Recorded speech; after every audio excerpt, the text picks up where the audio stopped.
Welcome, and thank you for joining today's live SBA web conference. Before we begin, please ensure you are in the WebEx event and have opened the chat panel by using the associated icons located at the bottom of your screen.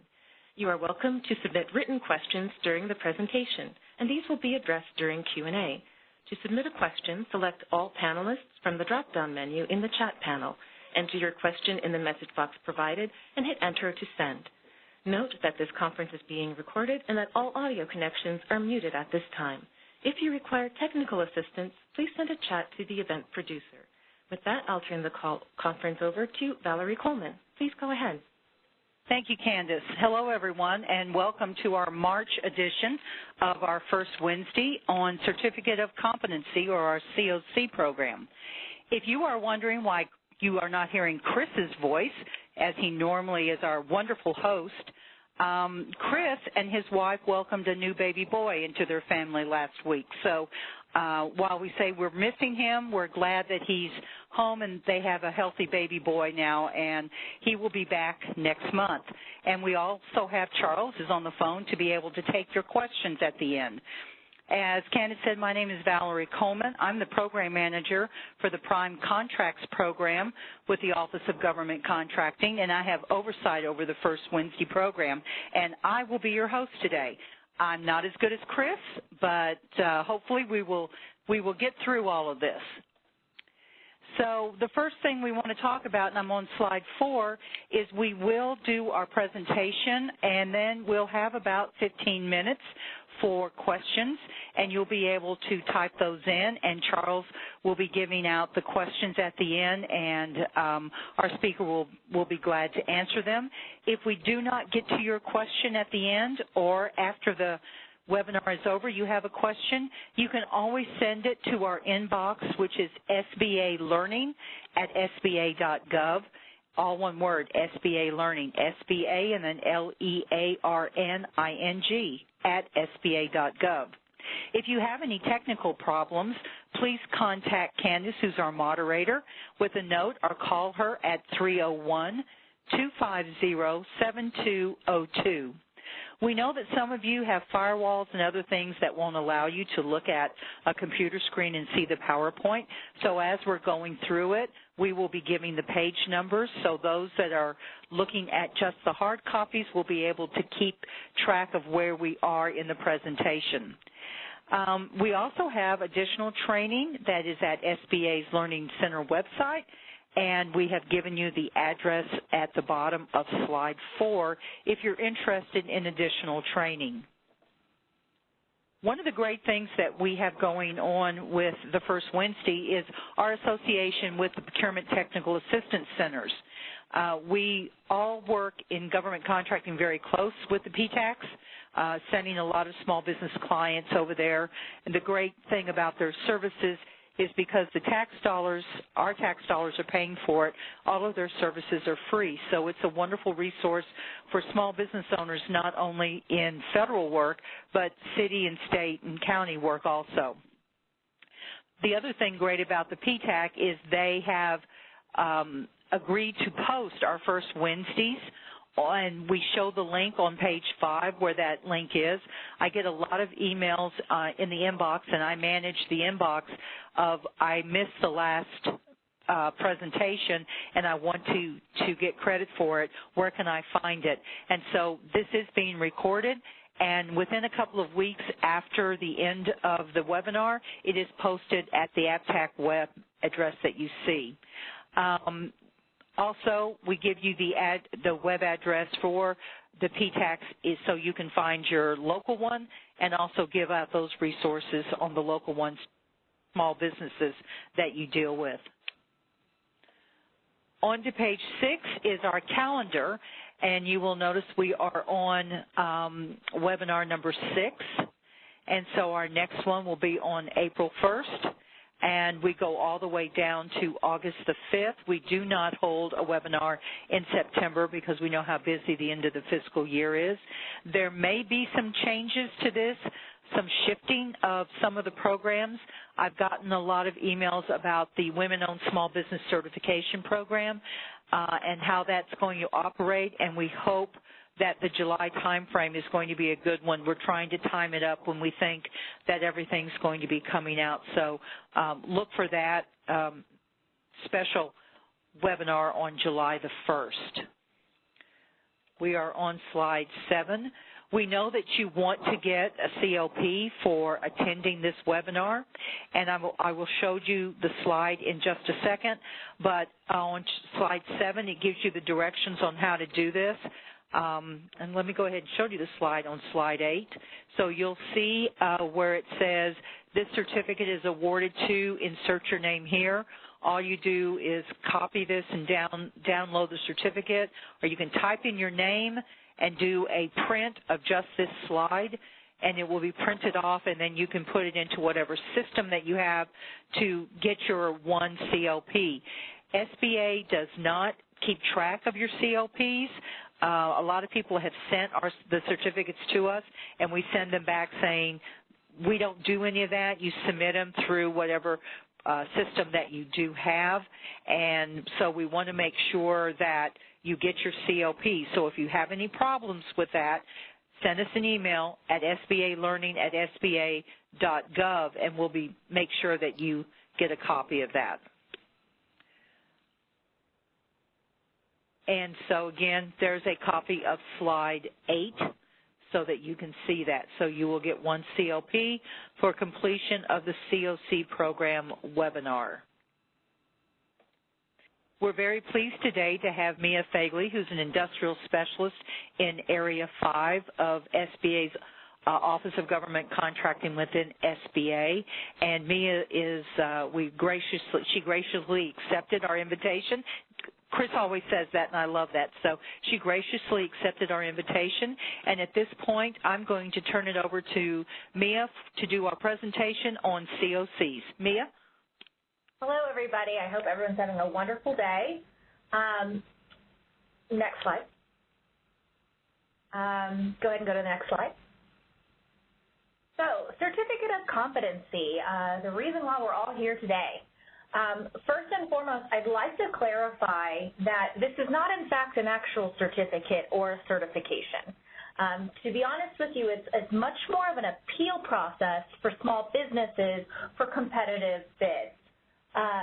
Whenever a small business is an apparent successful offer, if they are deemed to be non-responsible, per regulation, they have the ability to submit a certificate of competency so that SBA is an independent third party reviewing the documents and information from both the referring contracting office as well as the small business. And we will review whether or not we agree with the contracting officer's initial determination or if the small business has provided information to overturn that initial finding. You can go to the next slide. COCs apply for almost all contracts. However, each time we do a certificate of competency, it's only going to be specific for the solicitation or contract that they are referring it for. Another thing I'd like to point out that's not written on this slide is that we will not do certificate of competencies specifically to 8A sole source contracts.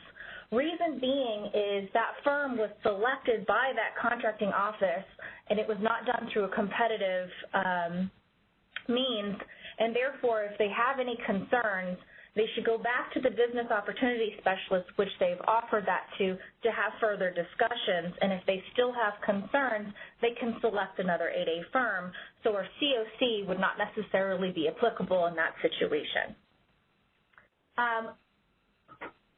We only do one referral at a time unless it's a multiple award contract. And as I mentioned previously, the results are only going to be applicable to that specific solicitation. Next slide, which is 13.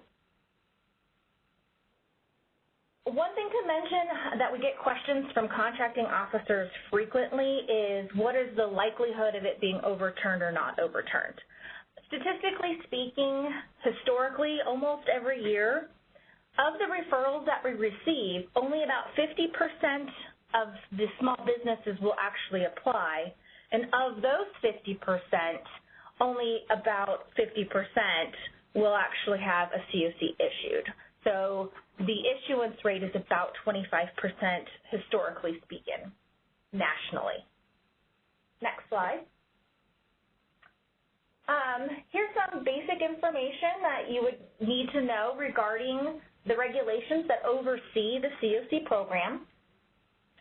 First and foremost, the business has to be small. And so one of the first things that we will review is their size, as well as do they meet the criteria for that particular program. So let's say, for instance, if it's a service-disabled veteran-owned small business set aside, we would need to confirm that they, in fact, meet that certification, especially when it comes to joint ventures. If a business decides not to pursue a COC, it does not negatively impact that small business. It's not recorded anywhere, it's not in your CPARs, anything like that. It's a business decision that they just make regarding that particular solicitation. If SBA, while doing the review, finds other areas of responsibility that we find not acceptable, we can also decline the COC for other reasons outside of the initial referral. And the key thing is, on top of being a small business, is there has to be a determination of non-responsibility, which is different than responsiveness. Next slide, 13. First and foremost, it's really important to understand the difference between responsiveness and responsibility. As mentioned, a COC, you have to be found non-responsible. So the areas in which the contracting officer would first make this determination would be in areas like financial capacity or resources, if they were able to comply with delivery schedules, charts, any other business commitments, if they have a satisfactory past performance record. For integrity cases, it's very different.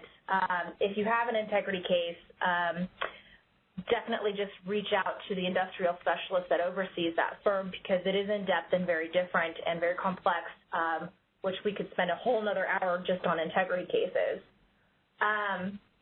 If they have accounting in place for controls, technical skills, staff, personnel, all of those things. But the key thing to keep in mind when we're looking at these areas of responsibility is it doesn't necessarily have to be in place today, but do they have the ability to obtain them?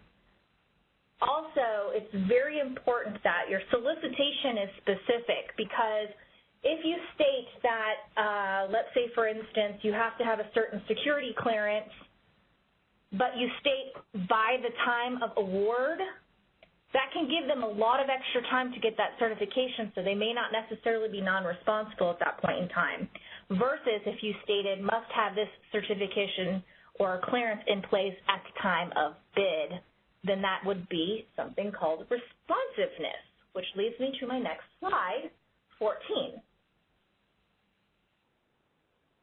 Technically speaking, only bids can be classified as non-responsive. However, in RFPs and RFQs, if they find that the offer is unacceptable, the result is the same.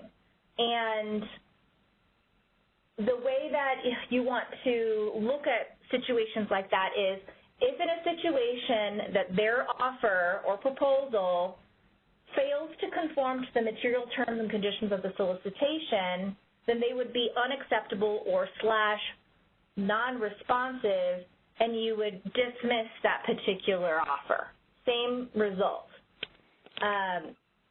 Also, in some situations where there do multiple levels of evaluation in terms of a pass-fail, that actually is technically a responsibility issue. And one thing that the COC program has requested is in situations where that is the case to do all of the areas of evaluation before submitting a COC. Otherwise, you'll be limited to just the one area, and we will not do multiple COCs on the same firm for the same solicitation. So it would actually benefit the procuring activity to wait so they know all the areas that they maybe have been found non-responsible.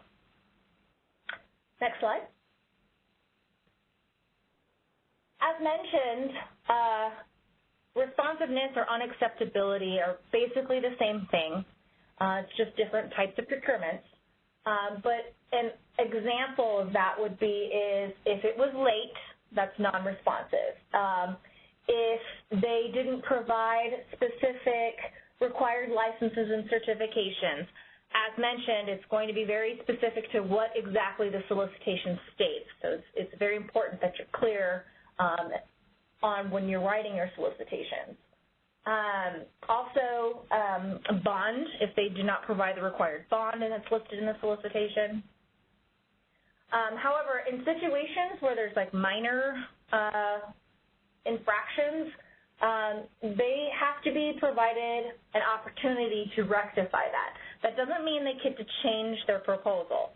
Okay, that just means if they forgot to sign it possibly or required financial documentation, they should be afforded the opportunity to submit that. As I mentioned, offers and proposals technically cannot be deemed non-responsive, but if it fails to conform to the material term and condition of the solicitation and is found to be unacceptable, or you can use the word unawardable, then it would be basis for dismissing the offer. Next slide. So we're on 16, if you're following along. When you're referring COC to the SBA, first and foremost, as I mentioned, you want to ensure that they're small, and secondly, your determination of responsibility is key. The more specific, more evidence that you provide, the better. Please don't just check a box and say that they were found non-responsible for financial. Well, what areas of financial? Was it they didn't have a line of credit, their working capital is too low? Like, you want to be specific so that we, as an independent third party, can accurately review from both perspectives of whether or not this is an accurate determination. Next slide. One thing for contracting officers that we haven't provided previously is it's really important that all of these items that are listed for requirements for referral package, as much of it as you can provide, you should provide. Reason being is we're going to look at every aspect of this thoroughly from your perspective before we look at it from the small business's perspective when they are trying to appeal your decision. So it's really important that you provide all contact information, including email address. A lot of COCs are trying to transition to an electronic version, so it's very important that email addresses and contact information is provided. Please try to make sure it's up to date and accurate. As mentioned, you're going to want to put your determination of responsibility, what their total price was, solicitation, the NAICS code. I'm not going to read them all off to you because you can do that on your own, but it's very important that you include all of the elements of the solicitation so that if there have been any amendments or anything like that, we can review them when we're reviewing the application from the small business as well. Next slide. As I mentioned earlier, integrity cases are very different. It's specific to, has this business harmed the government and in what fashion, and are they convicted of a crime? Are they currently being investigated by the Department of Justice? Any kind of indictment? Those would be areas that you could submit for integrity cases, but you would need to provide a very long, lengthy explanation and also documentation to support and substantiate this allegation. And we do look for extensive documentation. It can't just be a rumor. But if you have further questions on that, you're welcome to reach out to your industrial specialist that oversees your area as well. Next slide. This is slide.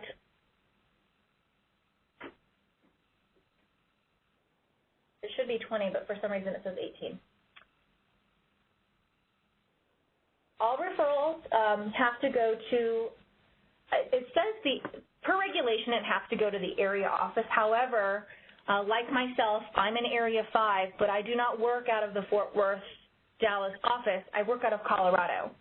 And so for the sake of time and keeping things orderly, I do recommend that you reach out to the industrial specialist that oversees the area in which the small business is located that you have found to be non-responsible. Reason being, I would hate for you to delay your contract any further than it already will be just because it was sent to the wrong office.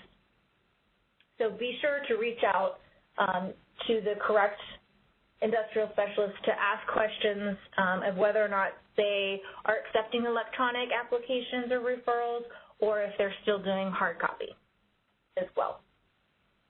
Next slide. It says slide 22, so I'm not sure how these slides are misnumbered, but they are. One thing I'd like to be clear is while a COC has to place a procurement on hold for 15 business days, 6 of those is to provide time for the applicant or the small business to submit the information and documentation that is required for them on their submittal. I only have a blip of everything that's required, but on the checklist that we submit to the small business, there are 11 line items, and item 11 has items A through E. So, I'm sorry, it's actually H. So there are a lot of items that are required from the small business, and they have a very short time to gather that information for their application. And so please keep in mind that we realize that an award may be delayed, but we also need to provide the small business enough time also that's regulation required in order to submit their application so they can provide a proper appeal for themselves. The Form 1531 is the COC application, and that we also require them to fill out a Form 355 so that we can process whether or not they are in fact small, because that is one of the requirements.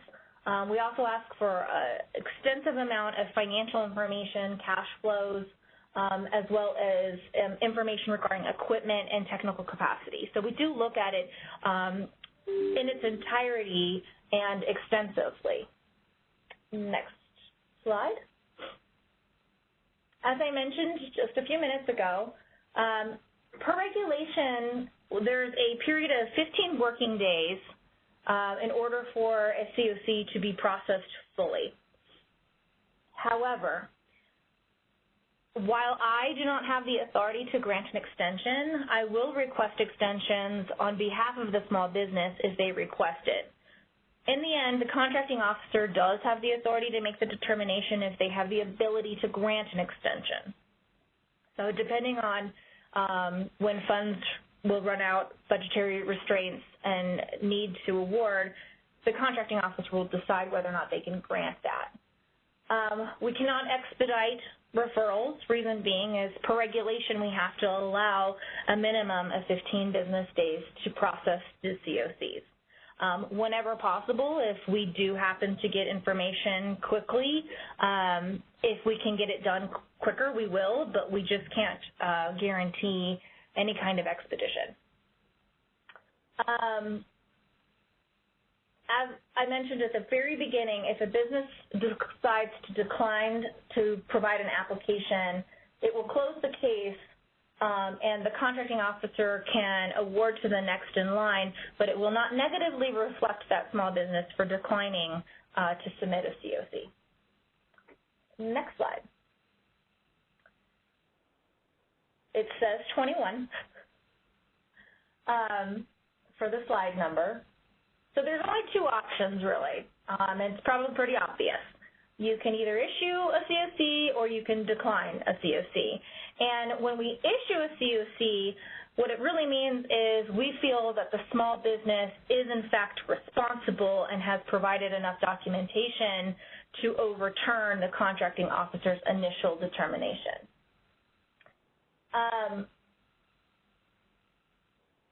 If SBA decides to decline the COC, the contracting officer will go to the next apparent awardee. And by the way, the small business does not have the authority to protest or appeal the decision. Reason being is this is already an appeal to a decision that was already made. And so if it's been declined, we're agreeing with the contracting officer's initial determination. However, if SBA declines a COC, the contracting officer still has the ability to award to that small business and a direct award if they feel they are now in fact responsible. Next slide. If SBA decides to issue a COC and the contracting officer feels that we have made an error, they do have the authority to request SBA to suspend the case so that they can either go back, review in detail SBA's decision and how we came to that determination. They can request to look at the documentation, and they can also ask for an appeal to SBA headquarters if they deem that we have made a grave error. Next slide. These are your appeal options. It's determined by the size and dollar value of the particular contract. So anything below stat, you cannot appeal, which is slightly contradictory since stat is above $100,000 now. Up to $25 million, you do have the ability to appeal the COC to headquarters, and of course anything above. Next slide. It says slide 24, which says COC decisions set no precedent. As I mentioned, each one of these COCs are separate and individual. It's going to be specific to that firm for that particular solicitation. So if they get declined on a COC and we receive another referral for a different contract, that doesn't set any kind of precedent. Everybody's situations change. In some cases, if a COC is actually in fact issued, but then we receive another COC, their financial position may change because now they've been awarded a different contract. So each one is going to be specific to the time, solicitation, and the firm at that particular time. Next slide. As we mentioned, this isn't going to be 100% of everything you'll ever need to know with COCs. I will say there are rules and regulations and standard operating procedures that we follow, but in a lot of cases, these referrals are very subjective, not subjective. It's very relative at the moment. Sometimes situations will occur that are different than anything we've ever run into before. So if you'd like to read up more on COCs, you can look that up at 13 CFR 125.5, and we've actually just recently updated our SOP 60.04, and it's in the process of being approved right now. Next slide.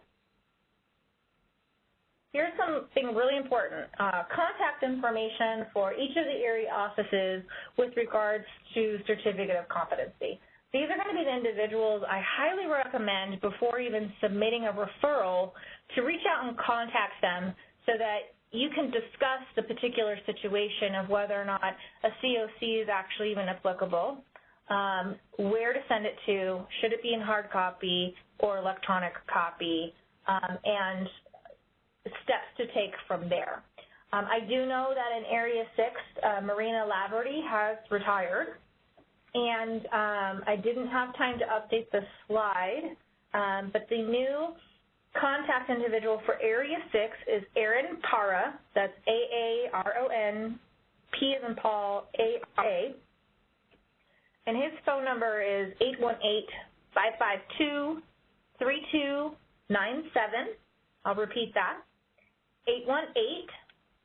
818-552-3297.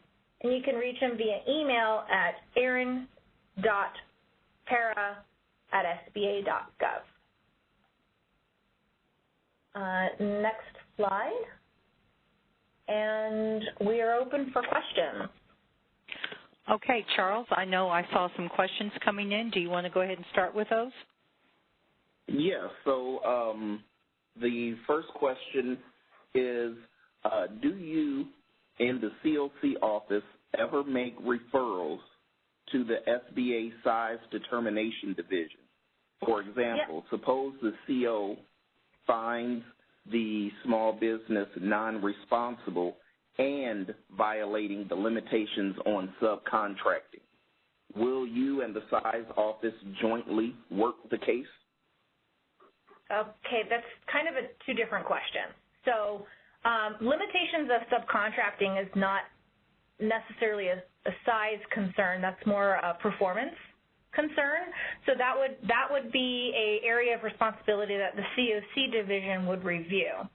However, if we go and run into a situation where we receive a referral and through and the small business, quote unquote, small business applies, and upon reviewing the documentation that they've provided, we have concerns of whether or not they are in fact small, we will actually suspend the case, the COC case, and then internally refer that to a formal size determination. So in that situation, it's no longer in the COC program's hands, it's now in the size hands, and they will do their own review, which is another 15 working days, to do a determination of whether or not they are in fact small. Based on the outcome of that particular review, we'll determine how we proceed. So if they are found to be other than small, there will be no more COC because they are not eligible for a COC. If they're found to be small, then we will continue with the COC process, review all of the documentation information, and proceed. And just a heads up, I failed to mention this earlier, contracting officers sometimes ask me, why does it take 15 days? And the timeline is the first 5 to 6 days is just to allow the small business an opportunity to submit their application.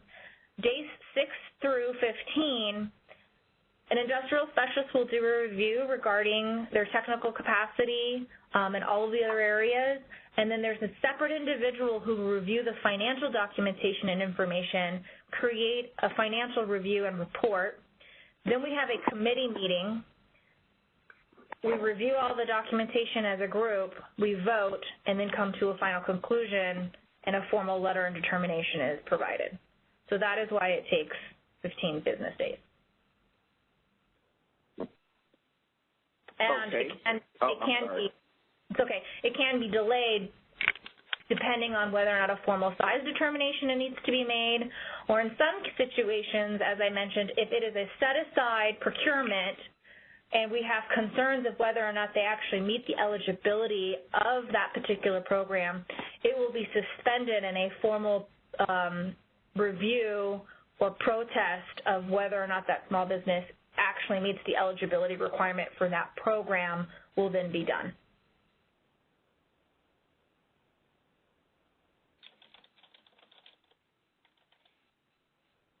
Okay, so the next, I'm sorry, are you finished? Yes, I'm finished. Okay, all right, so the next question is, so is SBA not yet permitting a CO referral package be submitted electronically? It depends. Not all of the area offices have been equipped with the infrastructure to be able to accept them electronically, so that is why it's important to reach out to the industrial specialist to find out which format they can currently accept. I also highly recommend before you ever send anything, whether it be email or by mail, pick up the phone and have a conversation, because a lot of times a COC may not even be applicable, and then you've just wasted postage and a lot of paper.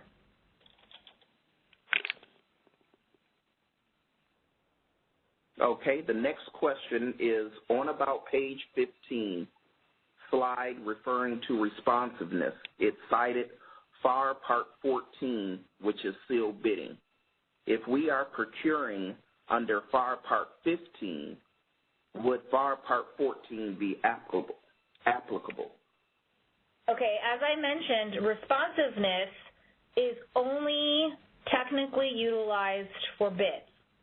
So in situations where you are doing a RFQ or an RFP, per definition, we can't state responsiveness. However, you're going to utilize the verbiage of did it fail to conform to the requirements of the solicitation.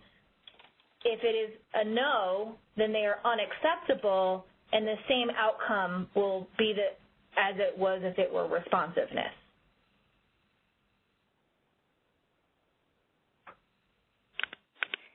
Okay, next question. A small business can also make its own self-referral to the COC office, correct? No. Only a contracting officer has the ability, with the determination of non-responsibility, to initiate a COC.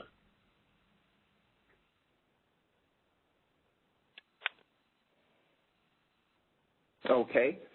Next question is, if the agency declines to accept an extension past the 15 days that is afforded to the SBA, is it equivalent to a type of deemed denial?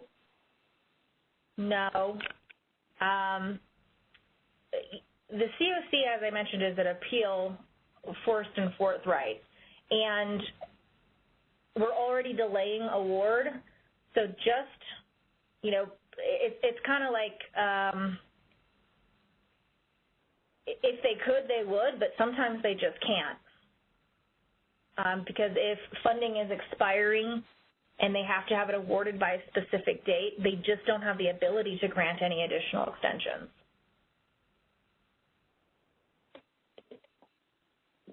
And I will say, let's say out of 10, if I request 10 extensions, I'd say 7 of them will grant them, historically speaking. But you're not guaranteed that. So as much as you can, you should try to provide it within the time frame that is granted to you.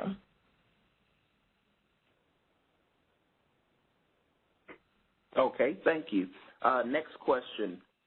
Would it be fair to say that violation of the limitations of subcontracting may be some basis that contributes to a finding by the SBA affirming the CO's decision of non-responsibility?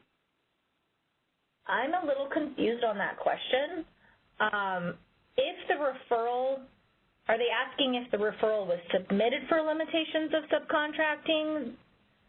That would be an area we would review. We always review limitations of subcontracting, and it's based on information that they've listed in terms of here's the total contract value, here's the dollar amount we plan on self-performing, and this is the dollar amount we're planning on subcontracting.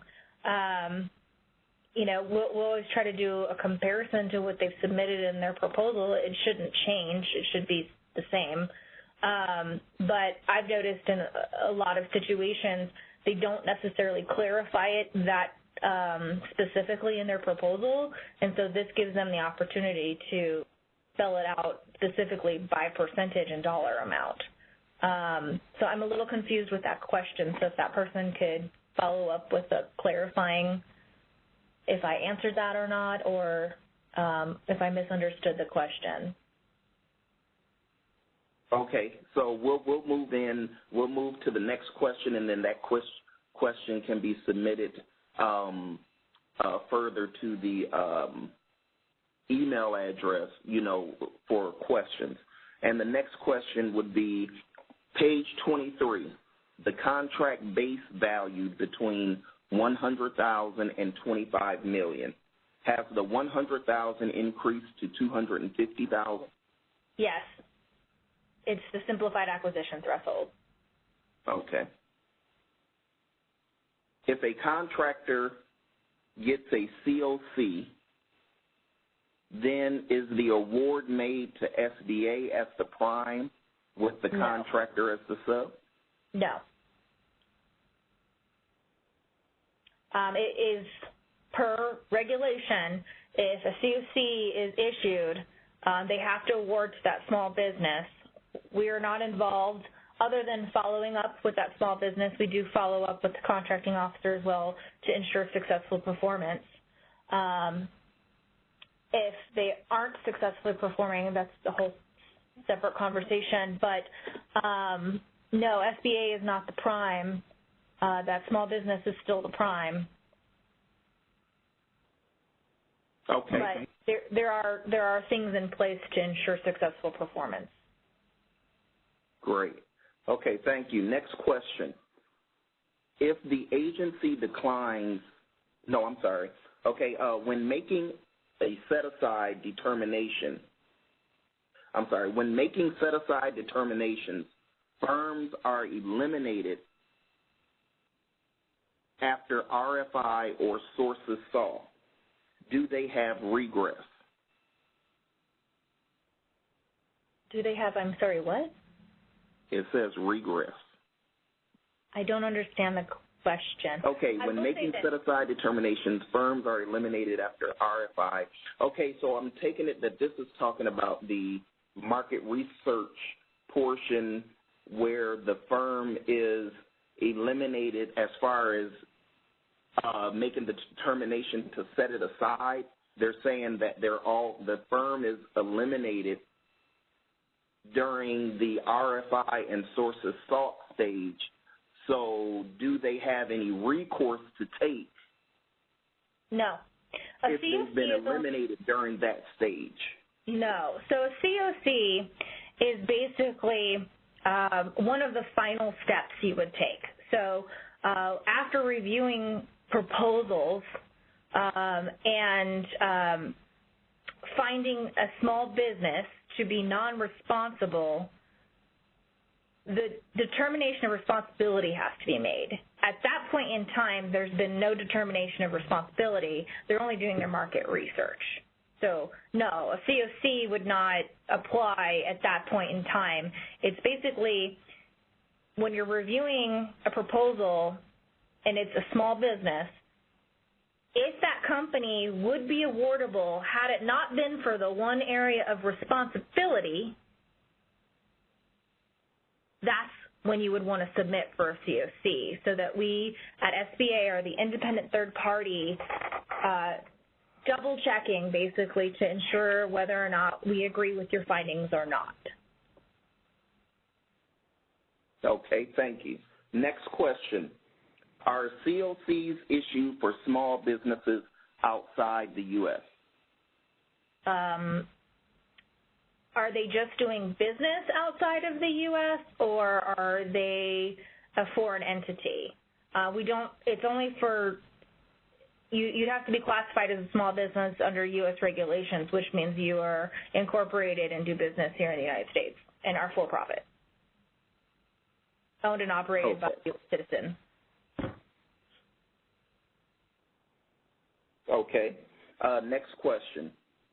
If we set aside a solicitation to small business, meaning all participants are small business, are the prospective awardee, and the prospective awardee is deemed non-responsible, are we still required to contact SBA for COC?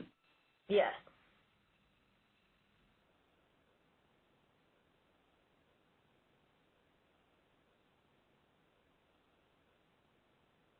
Yes. Yes, you are required.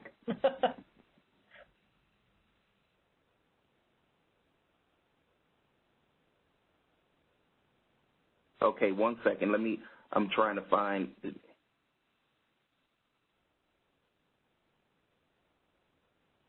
Okay, so it says, can you please confirm these 2 items?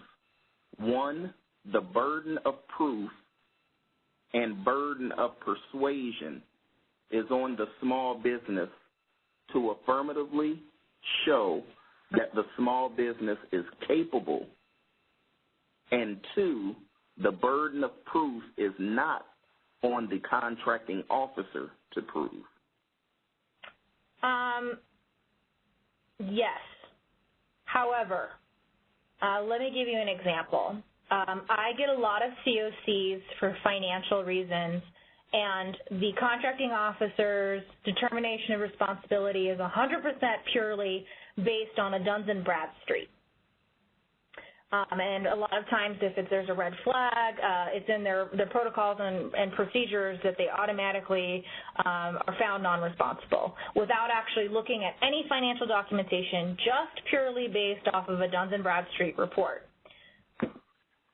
The reason why it's important and the reason why submitting for a COC is particularly important in situations like this is because, yes, the preponderance of evidence is placed upon the small business to overturn the contracting officer's initial decision. However, if the contracting officer's initial decision is pretty weak, it's going to be pretty easy for them to do. So when you submit your referral package, you do want to have as much evidence to substantiate your determination as possible if you truly feel that this small business is not capable. And I would have to say the majority of those COCs submitted for financial based on Duns & Bradstreet are usually overturned because when you look at their actual taxes, financial statements, cash flows, line of credit that's signed by a bank, it shows that they not only have it, but they have the ability to obtain it. So, again, while the burden is placed on the small business, it is vital that the contracting officer provides substantiate evidence to support their determination as well. Okay, great. Thank you. Okay, next question. Please clarify the process for an 8A sole source award for COC. There is no COC for a 8A sole source award. Reason being is in a sole source, you have selected the firm to provide an offer letter. So an 8A offer is you submit your offer letter to the business opportunity specialist. The business opportunity specialist will actually do a review of your offer letter, and when they do their acceptance letter, they're pretty much vetting that client then and there. And so if they've accepted it, they've put their stamp of approval on that small business to be able to perform. And so if you still have concerns after the acceptance letter, that should be a conversation that they have with that business opportunity specialist as to how they came to the determination that they are eligible or capable of performing. But keep in mind, on the forefront, the contracting officer has selected this firm. And so if you have concerns, don't select that firm. Or if something comes up later, have the conversation with the business opportunity specialist that that accepted that offer, and if you still are uncomfortable, then that would be the opportunity for you to withdraw your offer and request a different 8A company.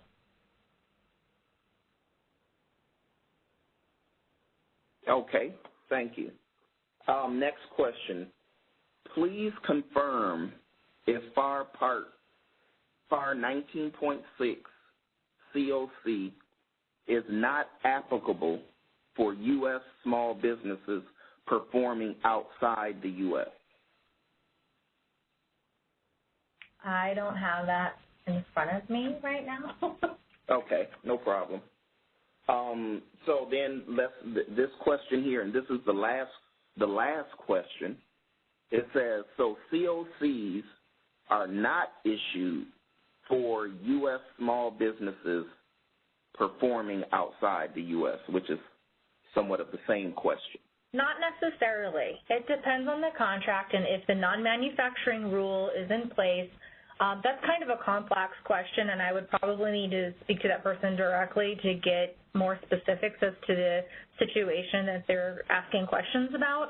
But generally speaking, there are contracts that are performed by U.S. companies overseas all the time.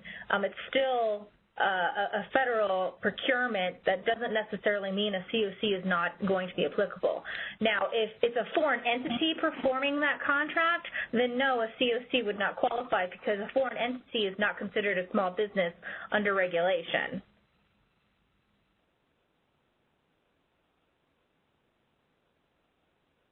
Okay.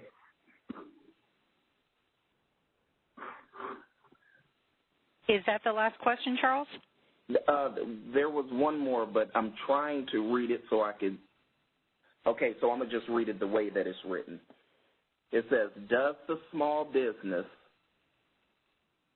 see the CO procurement file and the documentation that led to the CO finding of non-responsibility?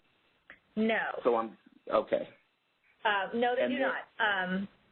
Because all the documentation that's submitted to us is still source selection sensitive, so we can't just send them all the same information or documentation.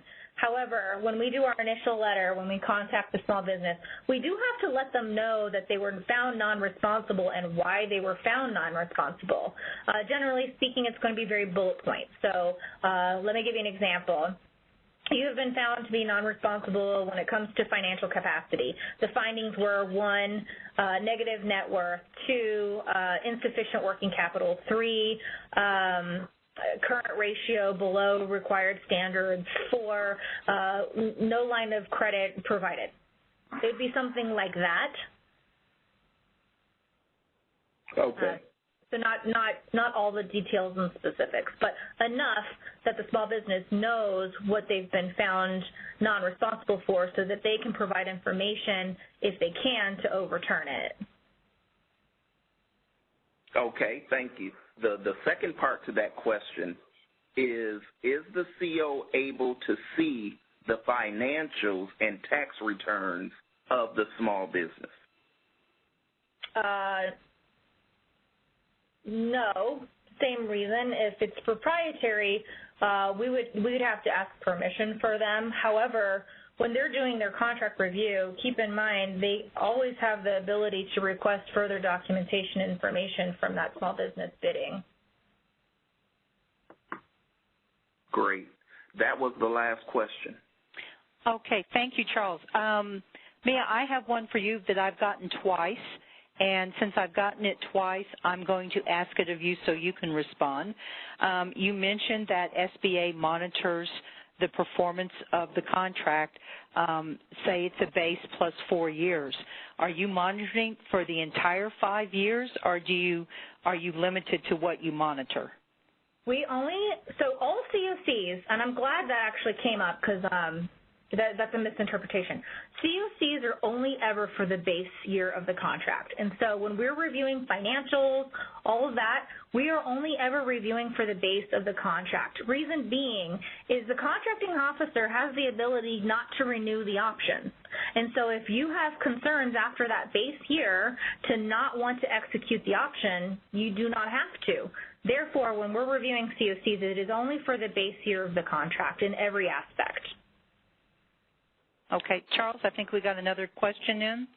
We did, and that question is, for the checklist of documents to submit, could you please provide the proper way to notate the pages so that it is understood what each document is? Can you repeat that? Okay. For the checklist of documents to submit, could you please provide the proper way to notate the pages so that it is understood what each document is? I'm actually going to refer to have them contact the specific industrial specialist that will oversee that COC. because what I might prefer may be different than what they prefer in terms of how they have it broken out. I know for myself, and I'm not sure which checklist they're talking about. I don't know if they're talking about the application for the small business or if they're talking about the referral package. But instead of just line item 1, 2, 3, 4, 5, I would just put 1 and then title what it is. So like if 1 is cover letter, 1 cover letter, and then have next tab 2 determination of non-responsibility tab. Like I would just have it titled out that way versus that way, regardless of whatever checklist that anyone's looking at, it'll be easy to find. Perfect. Thank you. And that was the final question. All right. Well, Mia, thank you so much for, the presentation and the answering of the questions. Again, if anyone else has any more questions or your questions didn't get answered, or if you think of one afterwards, please send it to sbalearning@sba.gov, and we'll be more than happy to forward it to Mia and have her respond back to you so that you will have the answer you need. I want to thank everyone for being on the call today, and please remember that April 1st, April Fool's Day, is our next webinar, and it's on the new regulations and rules on post-award subcontract performance and enhancement. So we hope that all of you will be on that call. So thank you very much from Charles and Mia and myself, and hopefully next month Chris will be back so you'll be able to hear his voice. But thank you again very much for participating, and we will talk to you all next month. Thank you very much. That concludes our conference. Thank you for using AT&T Event Conferencing Enhanced. You may now disconnect.